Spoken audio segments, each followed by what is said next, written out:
নিঃসন্দেহে পৃথিবীর সকল ধর্মের সকল ইবাদত বা প্রার্থনার মধ্যে নামাজই সর্বশ্রেষ্ঠ ইবাদত। কারণ একমাত্র নামাজেই আল্লাহর সান্নিধ্যের পাশাপাশি শারীরিক এবং মানসিক প্রশান্তি পাওয়া যায়, যা ইহলৌকিক এবং পরলৌকিক শান্তির পথ সুগম করে।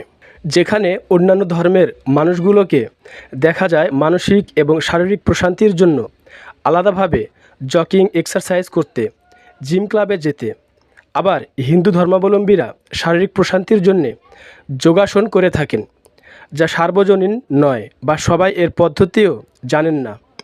যোগাসনের সুনির্দিষ্ট নিয়ম বা পর্যায়ক্রমিক ধারাবাহিকতা নেই। দিনে কয়বার করতে হবে, কখন করা উচিত এর কোনো ধারাবাহিক নিয়ম নেই। অনেকে এর নামও জানেন না।